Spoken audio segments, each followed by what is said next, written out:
Albin Kurti dhe Edi Rama janë dy politikanët më të fuqishëm shqiptar. Për momentin, por se erdhi deri këtu, dhe si fillon për plaset e shumta mes tyre. Albin Kurti lindi më 24 mars 1975 në Prishtinë, ku aty merr dhe mësimet e para, kryen shkollën e mesme në vitin 1993. Edi Rama lindi më 4 korrik 1963, në Tiranë. Mësimet i marr e para i merr po aty, ku diplomohej në Akademinë e Arteve dhe po aty vazhdoi si pedagog.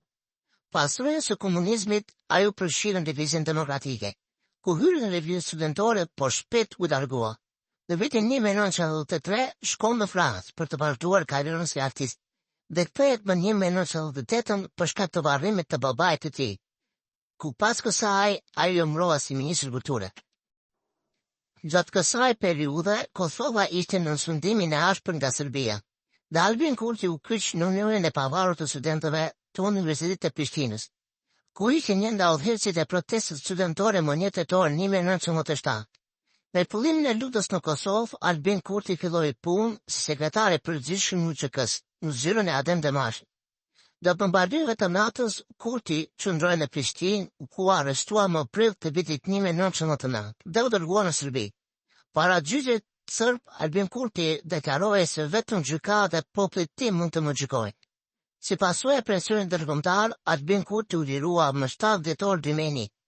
Diplomoi në vitin 2003 në Fakultetin e Shkencave Kompjuterike dhe Telekomunikacionit në Universitetin e Prishtinës, ku pastaj u kyç në rrjetin e aksioneve për Kosovën, ose njohur ndryshe KAM. Po të kësaj periudhe, Edi Rama në vitin 2000 hyri në garë për Bashkinë e Tiranës, ku fitoi 57% të votave dhe u bë kryebashkiaku i Tiranës. Pas marrjes së detyrës, ai ndërmori një fushat radikale për kthimin e shumë pjesëve të qendrës së Tiranës dhe Lumicana në format e tyre origjinale, duke shkatruar qindra ndërtime të paligjshme. Në vitin 2004, Edi Rama fitoi çmimin si kryebashkiaku më i mirë i botës. Rama do fitonte edhe 2 mandat e tjera, në vitin 2003 kundër Spartak Xhelës dhe në vitin 2007 kundër Sokol Oldashi. Ndërsa në vitin 2011, pas shumë polemikave, ai humbi kundër Lulzim Bashës. Në vitin 2005, Rama bëhet udhëheqës i Partisë Socialiste, ku rishkroi imazhin e partisë duke marrë shumë intelektuale shkrimtar mbas veti.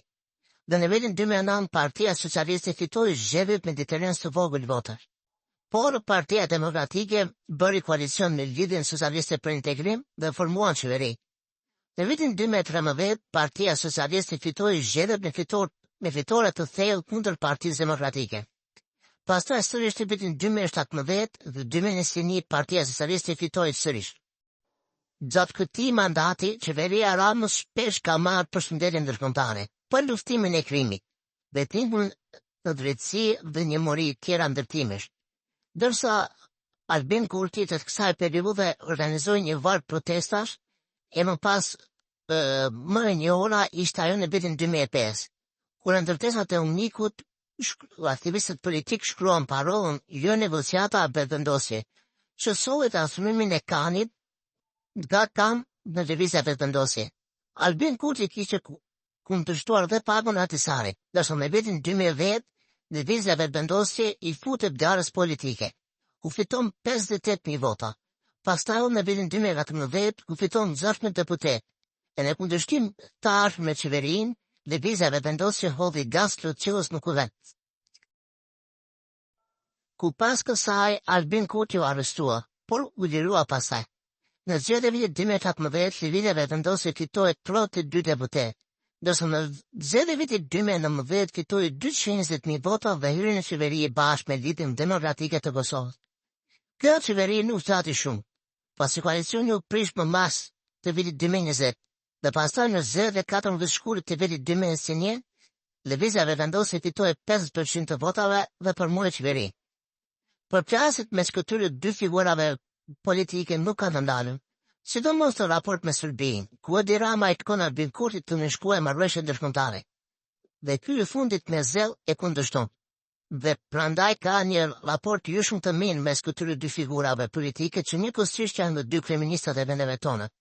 Sipas mendimit tuaj, kush nga këto dy figura ju duket më pak e korruptuar dhe më shumë e pastër?